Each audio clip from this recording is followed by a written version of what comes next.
दोस्तों सुबह के करीब 8 बज रहे होते हैं। राहुल नाम का एक व्यक्ति होता है जिसकी एक पत्नी होती है, उसका नाम राधिका होता है। राधिका की उम्र लगभग 25 साल थी, राहुल की उम्र लगभग 27 साल थी। दोस्तों जब सुबह 8 बजे होते हैं तो फिर राधिका के पेट में दर्द होने लगता है। राहुल जो होता है वो अपनी पत्नी को लेकर हॉस्पिटल पहुंचता है। तो हॉस्पिटल में दोस्तों डॉक्टर जो होते हैं उसको बताते हैं कि कोई घबराने की ज़रूरत नहीं है, आपकी पत्नी को बच्चा होने वाला है, आप पिता बनने वाले हैं। उसके बाद इतनी बात सुनने के बाद राहुल जो होता है बहुत ही खुश हो जाता है और बेहद ही अपनी पत्नी को प्यार दुलार करने लगता है।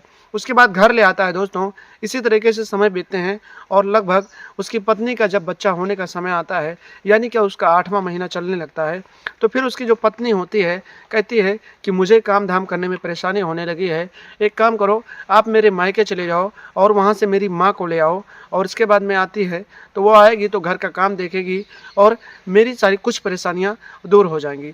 उसके बाद राहुल जो होता है वो कहता है कि तुम्हारी माँ को क्या ज़रूरत है, यहाँ पर वो क्या करेंगी, बोलो किसी और को ले आऊँगा। उसके बाद उसकी पत्नी होती है, कहती है ठीक है, अगर मेरी माँ को नहीं लाना चाहते हो तो मेरी भाभी को ले आना, वो आकर यहाँ पर काम करेगी, क्योंकि भैया भी घर पे नहीं है तो वो भी घर पे अकेली बोर हो रही होगी, उसको ले आना और सब हम लोग साथ में रहेंगे और हमारा भी परेशानी दूर होता रहेगा और उसका भी मन लगता रहेगा। उसके बाद राहुल जो होता है, इतनी बात होती है, सुबह होती है, सुबह अपने ससुराल जाता है और अपने सास ससुर से मिलता है, हाल चाल होता है। उसके बाद में वो कहता है कि बताओ बेटा मेरी बेटी का क्या हाल है। फिर जो राहुल होता है अपने ससुर से बताता है कि ससुर जी आपकी बेटी की तबीयत ख़राब है, उसे पहला बच्चा होने वाला है, तो फिर उसे प्रॉब्लम होती है खाना पानी बनाने में, घर का काम करने में। उसने ही मुझे भेजा है और बोली है कि जाकर मेरे मायके से किसी को ले आओ। फिर उसकी सास जो होती है कहती है कि बेटा किसको ले जाओगे, बोलो तो मैं चलूँ, नहीं तो तुम बोलो तो तुम्हारी सराज को भेज दूँ। उसके बाद दोस्तों उसकी सास जो होती है जब इतनी बात कहती है तो राहुल कहता है कि ठीक है सासू माँ, आप वहाँ जाकर क्या करोगी, एक काम करो सरहा जी को भेज दो, वो चलकर वहाँ पर काम करेंगी और इसके बाद उनका भी मन लगता रहेगा। उसके बाद दोस्तों राहुल कुछ देर बाद अपनी सरहज को लेकर वहाँ से निकल लेता है और फिर रास्ते में प्यार भरी बातें करता है। कहता है सरहज जी आपके पति तो यहाँ पे नहीं है, तो आखिर आप कैसे रहती हो, आपका मन कैसे लगता है, बताइए। उसके बाद धीरे धीरे ये बातें होती गहरी होती जाती हैं और फिर वो अपनी सरहद जो होती है उसकी वो कहती है कि नंदोई जी आप तो जानते हैं कि मेरा पति यहाँ नहीं रहता है, मैं बार बार उसे फ़ोन करती हूँ लेकिन वो आने का मन नहीं करता है और मुझे बहुत सारा उसके साथ रहने का दिल करता है, उसके साथ प्यार करने का मन करता है। इसी तरीके से राहुल अपनी सरहज को लेकर घर पहुँच जाता है और उसके बाद दोस्तों 2 दिन बीतते हैं, 2 दिन अच्छे से रहते हैं, लेकिन तीसरे दिन दोस्तों वो जो सरहज होती है रात के 12 बजे अपने कमरे से उठकर अपने नंदोई के कमरे में पहुंच जाती है। और इसके बाद दोस्तों जो होता है, यकीन मानिए आप सुनेंगे तो आपके पैरों तले ज़मीन खिसक जाएगी, आप सोचने पे मजबूर हो जाएंगे कि आखिर ऐसा कैसे हो सकता है। तो इसीलिए दोस्तों इस सच्ची घटना को इस वीडियो के माध्यम से आपको बताएंगे, बस आप लोग वीडियो को अंत तक जरूर देखना। और आप लोग अगर चैनल पर नए हैं तो आपसे हाथ जोड़कर निवेदन है कि आप लोग वीडियो को एक लाइक ज़रूर कर देना और चैनल को भी सब्सक्राइब कर लेना। तो दोस्तों ये कहानी जो है आपको विस्तार से बताते हैं कि आखिर ये जो सच्ची घटना है ये कहाँ की है। नमस्कार, प्रणाम दोस्तों, मैं आप सबका दोस्त अजय राज और आप लोग देख रहे हैं हमारा और अपना YouTube channel the story of AK। दोस्तों ये जो कहानी है ये बिहार का एक सासाराम जिला लगता है, उसी ज़िले का एक छोटा सा इलाका है जहाँ पर एक राहुल नाम का व्यक्ति रहता था। उसकी जब उम्र हो गई, शादी हो गई, तो शादी के बाद दोस्तों उसकी पत्नी जब घर आई तो काफ़ी समय बीत गए, उसको बच्चा नहीं हुआ। उसके बाद दोस्तों एक दिन ऐसा आया कि उसकी पत्नी के पेट में दर्द उठा और फिर वो हॉस्पिटल लेके गया और इसके बाद दोस्तों डॉक्टरों ने बताया कि तुम पिता बनने वाले हो। ये सारी खुशी उसे कहीं ना कहीं बहुत सारी खुशी हो गई। उसके बाद दोस्तों उसकी पत्नी ने कहा कि मुझे काम धाम करने में दिक्कत हो रही है, क्योंकि वो समय आ गया था दोस्तों कि उसे अब बच्चा होने वाला था। फिर उसकी पत्नी अपने पति से कहती है मेरे मायके चले जाओ और वहाँ से किसी को ले आओ, क्योंकि मुझे अब काम धाम करने में दिक्कत होने लगी है। राहुल अपने ससुराल जाता है और ससुराल जाने के बाद दोस्तों मैंने आपको बताया कि वो ससुराल जाता है, फिर अपनी सासू माँ से कहता है और फिर वहाँ से अपनी सरहज को लेकर अपने घर चला आता है। दोस्तों जब सरहज को लेकर घर आता है और उसकी सरहज जब घर पे आ जाती है तो फिर वो अच्छे से घर का काम धाम करने लगती है। लेकिन दोस्तों कहीं ना कहीं जो भी काम होता है वो अपने नंदोई से पूछती है, क्योंकि उसकी जो ननद होती है उसको तो परेशानी होती है, वो चल भी नहीं पाती है। दोस्तों 5 से 6 दिनों तक रहते रहते उसकी जो सराज होती है, उसका पति भी घर पे नहीं होता है, तो कहीं न कहीं वो अपनी नंदोई की तरफ आकर्षित होने लगती है और उसकी दीवानी होने लगती है।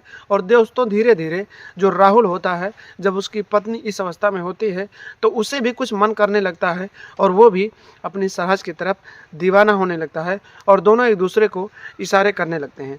दोनों एक-दूसरे को जब इशारे करने लगते हैं और दोनों एक-दूसरे को समझ जाते हैं कि आखिर दोनों का इरादा क्या है, उसके बाद दोस्तों कहीं न कहीं एक प्रॉब्लम होती है कि दोनों मिल नहीं सकते हैं, क्योंकि उसकी पत्नी होती है, तो वो लोग कैसे मिलेंगे। एक दिन की बात होती है, रात के करीब 12-1 बज रहे होते हैं। सरहद जो होती है दोस्तों अपने कमरे से उठती है और लघुशंका करने के लिए बाहर जाती है। जब वो लघुशंका करने के लिए बाहर जाती है, तो फिर देखती है कि उसके जो नंदोई हैं दूसरे कमरे में लेटे हुए हैं और उनकी जो ननद है वो दूसरे कमरे में लेटी हुई है। उसके बाद जब वो वापस आती है दोस्तों, तो वो सीधे अपने नंदोई के कमरे में घुस जाती है और फिर उसकी चद्दर में जाकर उसके साथ वो सारी हरकतें करने लगती है। कुछ देर बाद उसके नंदोई की नींद खुलती है, तो वो सोचता है कि आखिर मेरी पत्नी तो इस अवस्था में है, आखिर हमारी चद्दर में कौन है, बिस्तर में कौन आ गया। उसके बाद दोस्तों वो समझ जाता है कि ये सारी हरकतें कोई और नहीं बल्कि उसकी सराज कर रही है। उसके बाद देखते ही देखते राहुल भी अपनी सराज को अपनी बाहों में भर लेता है और फिर दोनों वो सब करने लगते हैं दोस्तों। कुछ देर तक बातचीत होती है और कुछ देर बाद दोस्तों आप समझ सकते हैं कि आखिर राहुल अपने सराज के साथ क्या करता है।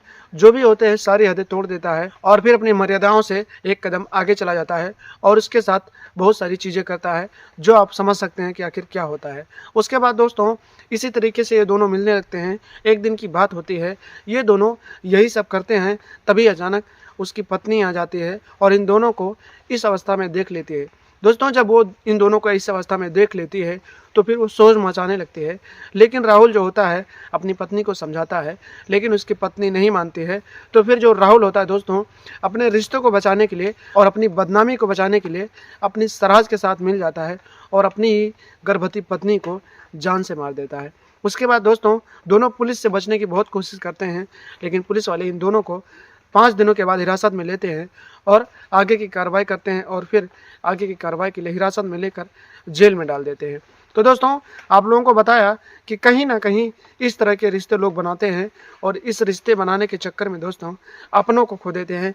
जिस तरह से राहुल ने अपनी पत्नी को ही जिस इतने दिनों के बाद जो माँ बनने वाली थी उसको ही अपने नाजायज रिश्तों के लिए उसे ही खो दिया और उसे ही जान से मार दिया। तो दोस्तों सावधान रहें, सतर्क रहें। इस क्राइम की दुनिया में ऐसे बहुत सारे लोग हैं जो इस तरह की मानसिकता रखते हैं और अपने रिश्ते की मर्यादाओं को तोड़ रहे हैं। तो उनसे सतर्क रहें, सावधान रहें और उनसे दूरी बनाकर रखें। इस वीडियो को बनाने का मकसद है दोस्तों कि इस वीडियो को सुनकर, इस वीडियो को देखकर आप लोग ऐसे आपराधिक मानसिकता रखने वाले लोगों की पहचान कर सके। तो दोस्तों आशा करता हूँ कहानी अच्छी लगी होगी और कहानी से आप लोगों को एक सीख जरूर मिली होगी, ताकि आपकी ज़िंदगी में सुधार आ सके। तो दोस्तों मिलते हैं कल शाम 8 बजे एक नई कहानी के साथ। तब तक आप लोग हंसते रहें, मुस्कुराते रहें, अपना और अपनों का ख्याल रखें।